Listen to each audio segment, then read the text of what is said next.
Open the bag now, or we open it for you." Geraldine Fairweather did not move. She stood by the conveyor belt at Pearson Terminal 3, her gray coat buttoned to the collar, her hands folded over the handle of a battered hard-shell case, and she looked at the two officers the way she had once looked at unruly classrooms, patient, unimpressed, entirely unafraid. What nobody in that terminal knew yet was that her silence wasn't submission. It was the calm of a woman who had already buried bigger men than these two.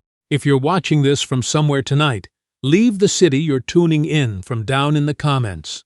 And stick around, because tomorrow's story might be the one that stays with you longest. 3 weeks earlier, Geraldine Fairweather had been a records clerk in the basement of a municipal building in Hamilton, Ontario, filing the same forms she had filed for 31 years. She was 63 years old, widowed, with hands that ached in the cold and a habit of humming old hymns while she worked.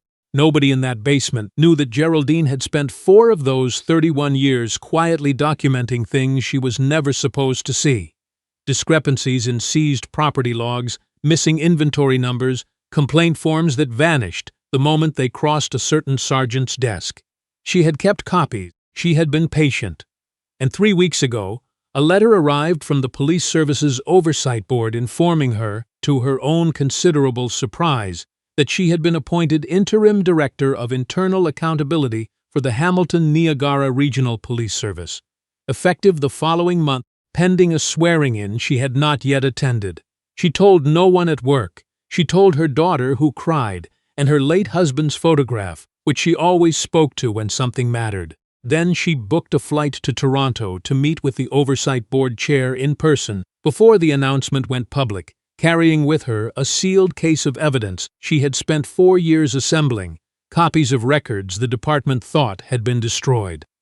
The flight was delayed 2 hours out of Halifax. By the time Geraldine landed at Pearson, it was nearly midnight, and the terminal had the hollow, fluorescent quiet of a building that had emptied itself out. She moved slowly. Her knees weren't what they used to be. Toward the exit corridor near the rental counters, her case gripped in both hands now, heavier than it looked. That was when she noticed the first officer. He stood near a pillar, scrolling his phone with theatrical disinterest, but his eyes kept cutting toward her case. His name tag read T. Bracken. A second officer joined him moments later, older, with sergeant's stripes and the unhurried walk of a man who had never once been questioned in his career. His tag read SGT. R. Hallowa. "Evening, ma'am," Holloway said, falling into step beside her. "Mind telling us what's in the case?" "Personal effects and some paperwork," Geraldine said. Her voice was steady, the same voice she'd used on children threatening to throw chairs. "That's a heavy lock for paperwork," Bracken said. "We had a flag come through," Holloway said. "Unaccompanied woman, locked case, behavior matching a smuggling profile." "What profile is that exactly?" Geraldine asked. Bracken's jaw tightened. "The kind we don't usually have to explain." A few late travelers slowed to watch. A man in a Leafs hoodie pulled his suitcase to a stop. A teenage girl lowered her phone, recording without quite meaning to. "I'd like to see this alert," Geraldine said. "That's not how this works," Holloway said. "You answer, we decide." "I haven't done anything to warrant being stopped, lady," Bracken said, stepping closer. "We've had 3 smuggling busts out of this terminal in 2 months. Older folks, churchgoers, grandmothers, they think nobody looks twice." "You'd be surprised. I'm not your grandmother," Geraldine said, "and I haven't consented to a search." Holloway's smile didn't reach his eyes. "Open it, or we open it for you. I want a supervisor." "I am the supervisor," Holloway said. "Sergeant Holloway. We can do this politely, or Constable Bracken here can make it difficult. Your choice." Bracken reached out and took hold of the case before she could react, wrenching it from her grip hard enough that her shoulder twisted and a small sound of pain escaped her before she could stop it. He set it on the floor and crouched over the lock with a multi-tool, working it open while Holloway stood with his arms crossed, surveying the gathering crowd like a man enjoying an audience. The case popped open. Inside, file folders, a sealed evidence envelope marked Confidential, Oversight Board, a manila folder of photographs, and a small leather portfolio. Geraldine had not yet opened herself. Holloway's expression flickered, just slightly, before he masked it. "Could be forged," he said. "People print up all sorts these days." "Read the seal," Geraldine said. "Read what it says. What I see." Holloway said slowly, closing the case without picking up a single document, is someone who refused simple questions and got combative when confronted about suspicious materials. That's not what happened, and you know it. Turn around, Bracken said, and when she was too slow for his liking, he turned her himself. Her shoulder gave a soft, sickening pop. The cuffs clicked shut, biting into wrists that had spent 3 decades typing case numbers into a database that no one outside that basement had ever bothered to ask about. "You're under arrest," Bracken announced, loud enough for the whole corridor to hear, the way a man announces something he wants witnessed. They walked her past the rental counters, past the late-night cleaning crew, past a security guard who looked away rather than meet her eyes, probably running something for somebody. A stranger murmured to his companion as she passed, not lowering his voice nearly enough. Geraldine kept her chin level and her spine straight, the way her mother had taught her to walk into rooms that didn't want her there. Behind the group, unnoticed, a woman in a green parka had stopped pretending to look at the departures board. She had pale hair pulled back in a tight bun, the bearing of someone used to being listened to, and a phone held low and steady at her hip, recording. They put Geraldine in a small holding office near the police substation. Gray walls, one table, a camera in the corner whose red light was not on. Bracken left to start the paperwork. Holloway sat across from her, trying to look unbothered. "Here's how this goes," he said. "You sign a statement calling this a misunderstanding. We let you go with a caution. No charges. Nobody needs to know." Geraldine said nothing. "Or," Holloway continued, "we go the other way. Possession of falsified government documents, impersonating an official. That envelope alone could." "Open the portfolio," Geraldine said quietly.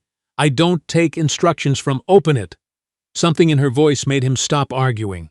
He crossed to the table where her belongings sat in a heap, found the leather portfolio, and flipped it open with the smirk of a man expecting to find nothing. The smirk did not survive contact with the page. Letterhead from the Ontario Police Services Oversight Board. An official seal, a signature he clearly recognized.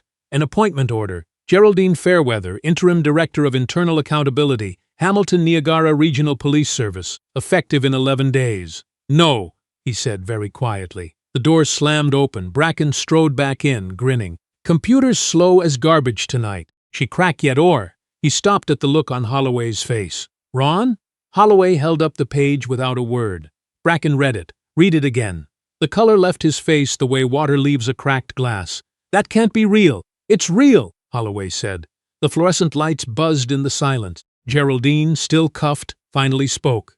"A misunderstanding ends the moment the truth is in front of you. You kept going long after that," Director Fairweather, Holloway began, and his voice actually cracked on the name.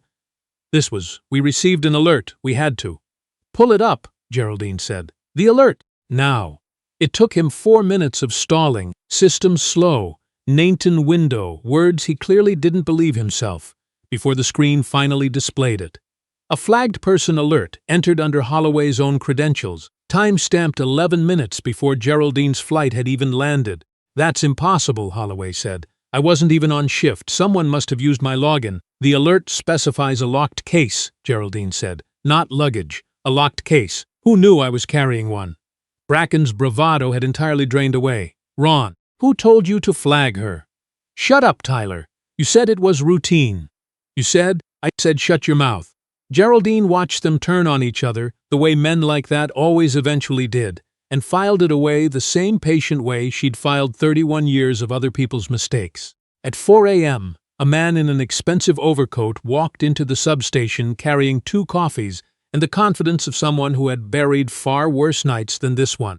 His name, Geraldine would later learn, was Deputy Commissioner Aldous Whitmore, and he smiled the entire time he told her this had been a regrettable misunderstanding that everyone would be wise to move past quietly, for the good of the upcoming funding review, for the good of the 1,200 jobs tied to the regional policing contract, for the good, he said, of everyone. It was not a misunderstanding, Geraldine told him. It was a false alert, an illegal search, and an arrest without cause.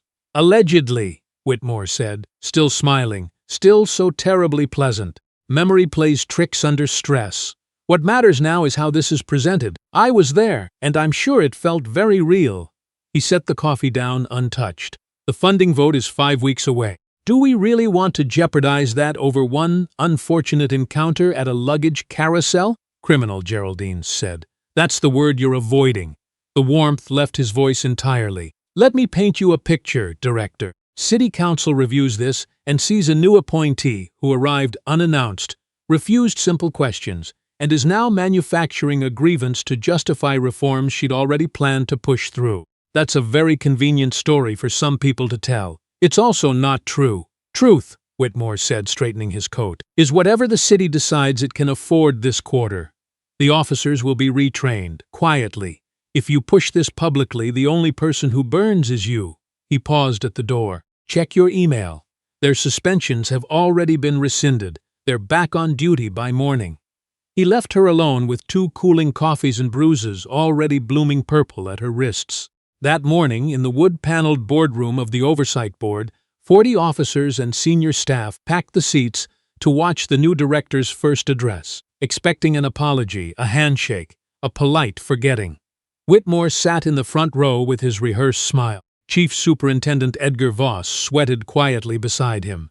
I'm Director Geraldine Fairweather, she said, and let the silence sit before continuing. Last night, I was unlawfully detained and arrested by 2 officers of this service. A ripple went through the room.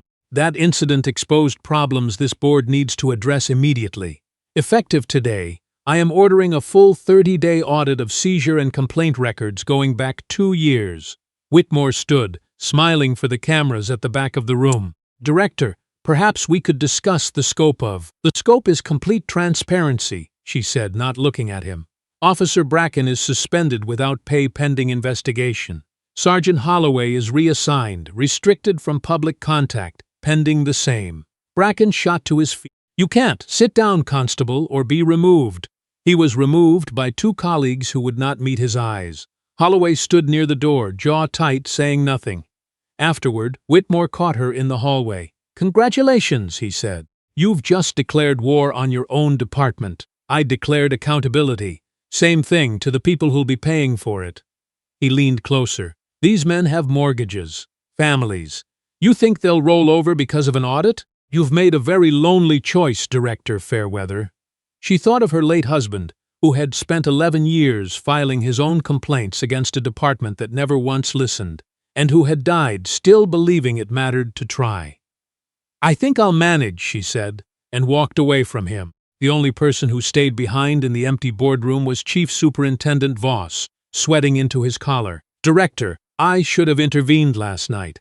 I apologize for... Where's Inspector Bell? Geraldine asked. Voss blinked. Marcus Bell? He's in the records archive. We moved him down there after. There was a disagreement, a few years back, about a report he refused to revise. Send him up.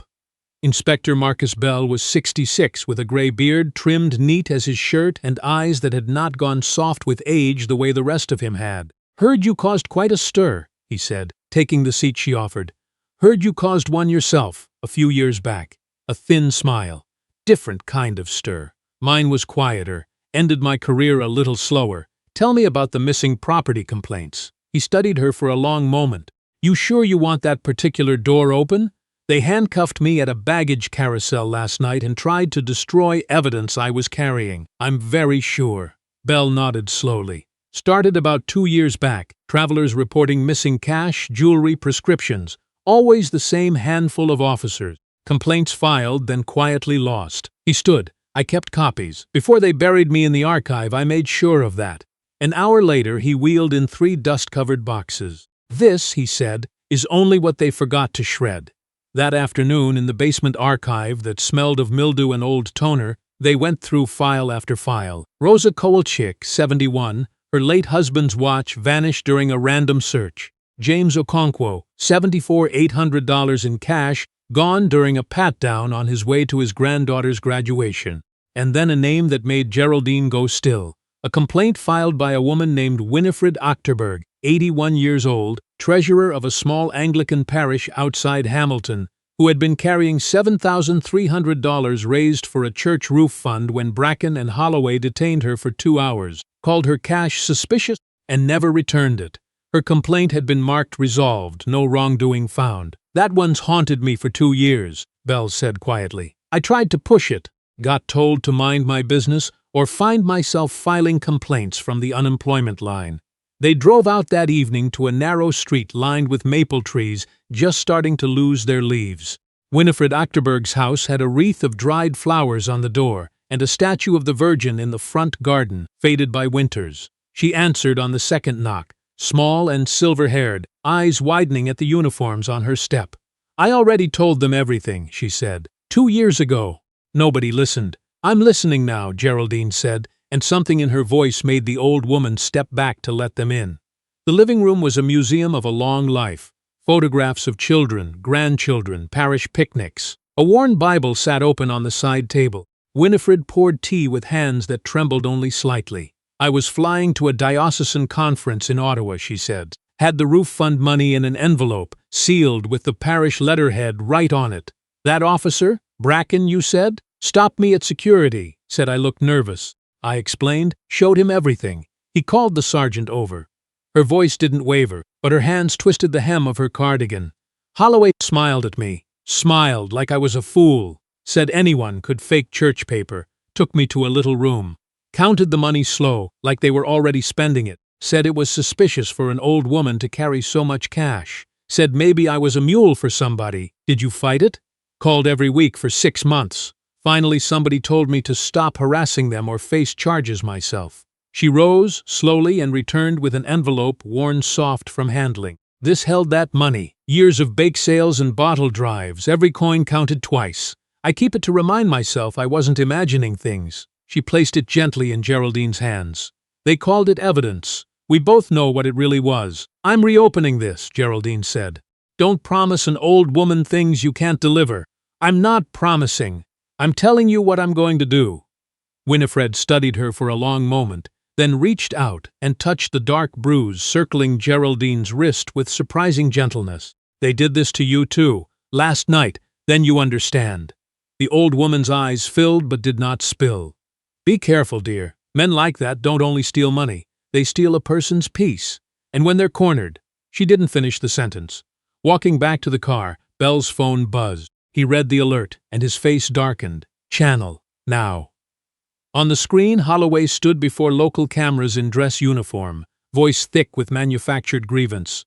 "Persecuted by a director with a personal vendetta," he was saying. "My partner and I followed proper procedure with a suspicious traveler. Now she's dragging good officers through the mud to justify a political agenda. He's going on offense," Bell said. "Good," Geraldine said. "Angry men make mistakes. Angry men also end careers." She looked back at Winifred's small lit house behind them, the faded Virgin standing watch over the garden. "Then we'd better make sure we end theirs first." The following morning brought a formal notice, an emergency hearing of the Police Services Oversight Board, scheduled for the next day, addressing concerns regarding Director Fairweather's conduct and the disappearance of secured evidence. Because, of course, that night, the locked evidence room where Bell had stored the recovered files turned up empty, scrubbed clean. Access logs claiming her own credentials had opened the door at 3:47 a.m., though she'd been asleep in her own bed at the time. Whitmore arrived with 2 city lawyers in tow before sunrise, informing her she was being placed on administrative leave pending an investigation into the missing evidence. "Your code, your responsibility," he said, almost gently, as though that gentleness cost him something. "Surrender your credentials, Director." She did. Each item set down on the desk felt heavier than its weight should allow. Bell, standing nearby, started to object and was reassigned to Record's review on the spot for his trouble. The walk past the news vans outside felt longer than the building itself. Holloway leaned against a cruiser, arms crossed, that same smug tilt to his mouth. Bracken tipped an imaginary hat as she passed. In her car alone, the shaking she'd refused to show inside finally came. Not fear, fury, clean and white-hot, at having built something airtight only to watch it stolen out from under her like a child's lunch money. Her phone buzzed, a voicemail. She nearly deleted it, expecting another reporter. Instead, Winifred Achterberg's voice filled the car, steadier than Geraldine had ever heard it. "Director Fairweather, I don't know what they did to you today, but I know what they did to me, and I'm done being afraid of it. Come by when you're ready. I'll put the kettle on." She drove there instead of going home. By the time she arrived, Winifred's small living room had filled with people. A retired schoolteacher named Bernadette Okafor, the woman in the green parka. It turned out, the one who'd quietly recorded the entire arrest on her phone, sat with her spine straight as a ruler. Two other women Geraldine didn't recognize occupied the remaining chairs. One younger, with tired eyes and chapped hands, the other clutching a manila envelope like a life raft. "The evidence is gone," Geraldine told them. "Everything we found, gone overnight." "Did you take it?" Winifred asked. "No, then they stole it twice. Once from us, once from you. Doesn't make it any less true." Winifred poured tea into mismatched cups. "Sit. We need to talk proper." The younger woman spoke first. "Priya Anand. They took my late mother's bracelet 8 months ago. Sergeant Holloway said it looked suspicious for airport security. Never saw it again." The older woman opened her envelope with shaking fingers. "Carmen Yulo, my husband's heart medication. Officer Bracken said the bottles could be illegal. Threw them in the trash in front of me. Told me to file a complaint if I wanted. Did you?" "Twice. Nobody called back." Bernadette pulled out a small notebook, the habit of 40 years, teaching dying hard in her hands. "I ran a retired educators network across 3 counties. Church contacts reach further than that. If these two have been doing this for years, there are more of us than you think." By noon, the small living room buzzed with quiet, determined activity. Phone calls, names written on a church directory's blank margins, story after story surfacing the same pattern. Cash gone, jewelry gone, medication thrown away, complaints filed and lost. Bell arrived that afternoon in civilian clothes, exhaustion clinging to him. "They've got my filing decades-old burglary reports," he said, dropping into a chair Winifred had already poured tea for. "Figured I'd rather be useful." He laid a folder on the table, 18 months of internal access logs, patterns of missing evidence visible if you knew how to read them. Not enough for court on its own, but it shows we're not imagining this. That evening, a soft knock interrupted the work. A young man named Desmond Okoye stood on the porch, ball cap twisted in his hands, shame written plainly on his face. He was a night shift maintenance worker at the terminal. "I lied when I backed off my statement before," he said. "They threatened my job, but what they're doing isn't right." He hesitated. "There's something I didn't tell you. The old customs corridor by the long-term cargo bay, it's got its own freight cameras. Different system entirely, runs off the Cargo Authority's network, not police IT. Nobody checks it. I've seen Bracken and Holloway down there at odd hours more than once." Bell sat up sharply. "Police don't control that footage." "No, sir. Different department. Barely anyone remembers it exists. Call your federal contact," Geraldine said to Bell. "Tonight." An hour later, Inspector Naomi Castellane of the Federal Oversight Unit was on the road from Ottawa, agreeing to authenticate whatever they found, provided it was accessed lawfully. The freight control room sat 3 levels below the terminal, forgotten by the renovations above, lit by monitors that flickered like they resented being switched on. Desmond led them through 2 locked doors with a maintenance override code. "Maybe 10 times in 6 years I've been down here," he murmured. Inspector Castellane, compact and unhurried, surveyed the cramped space. "This system's fully separate from police servers?" "Completely, ma'am." They scrolled back through grainy footage, Bracken and Holloway, unmistakable even in poor resolution, moving dark bags through the corridor 3 nights after Geraldine's suspension, emptying a row of padlocked lockers Bell had photographed before they vanished. "There," Bell said, moving everything before anyone could verify the inventory. Desmond kept scrolling, further back. 2 nights before Geraldine had even landed in Toronto, 3 figures entered the frame. 2 were familiar. The third made Geraldine's breath catch. Deputy Commissioner Aldous Whitmore. On screen, he walked the restricted corridor like he owned the building, pointed at specific lockers while Holloway opened them, selected several items and slid them into his coat pocket, then accepted a thick envelope from Holloway's hand before all 3 men left together. "He's not covering a scandal," Geraldine said quietly. "He's running one." Castellane leaned in. "This changes everything. Federal prosecutors love corruption involving senior officials." She began copying the footage to multiple drives. "I'll have a preliminary authentication within hours." The next morning, the boardroom filled early. Reporters along the side walls, officers split visibly into camps, Winifred and her small congregation of victims seated quietly near the back.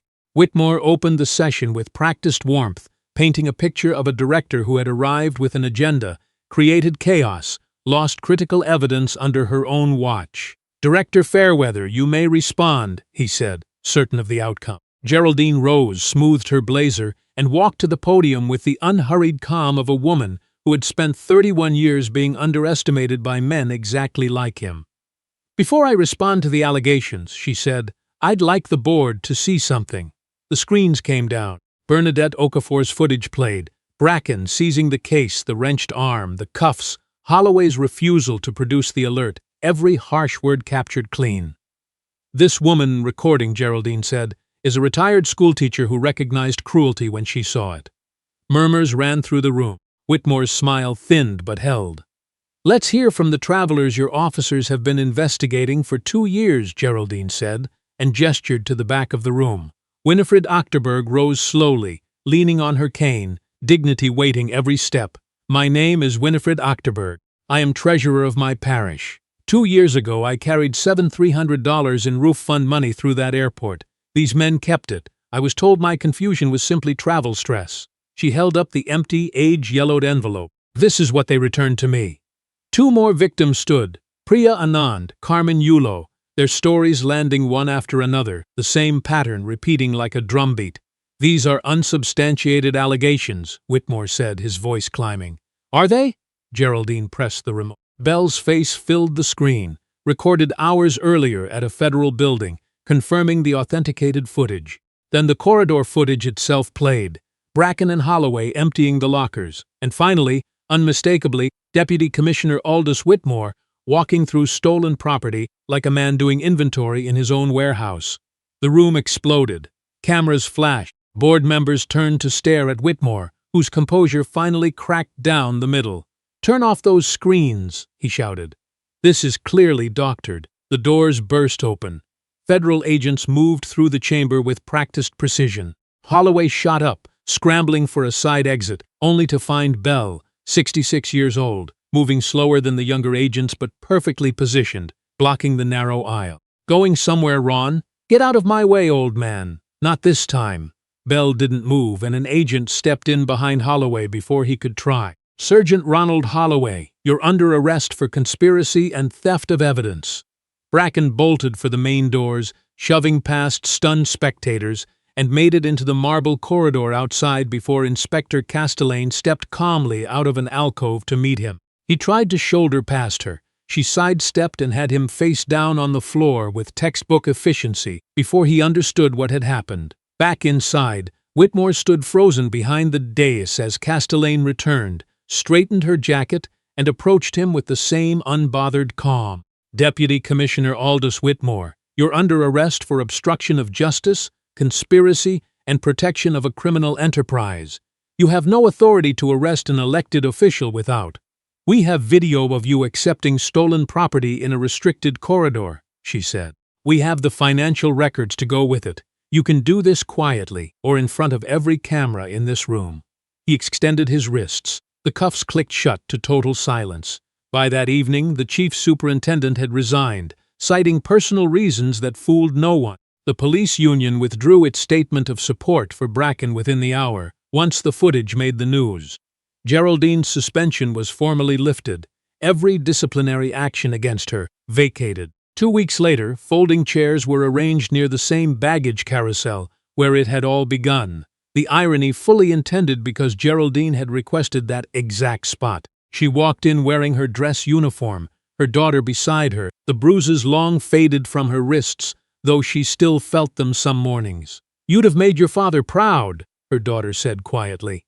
"He'd tell me the real work starts tomorrow," Geraldine said. "That's exactly what he'd say."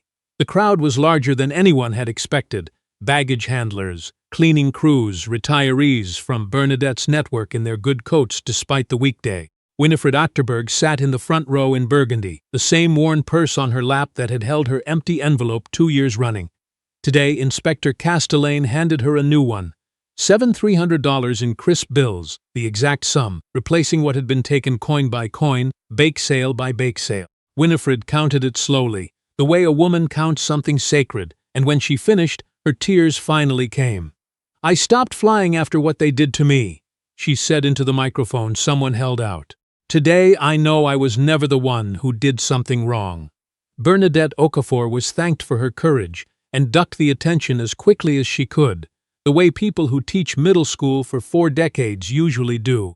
Desmond Okoye was offered a new role as a civilian compliance liaison, his job protected by an expanded whistleblower policy bearing his name in the internal paperwork, whether he wanted that or not. Bell's new integrity unit was announced with direct federal oversight, the vindication arriving 20 years later than it should have, but arriving all the same. A judge brought in specifically to avoid any appearance of favoritism administered Geraldine's oath at last, the words about equal dignity for every traveler landing clean and certain in the cold autumn air.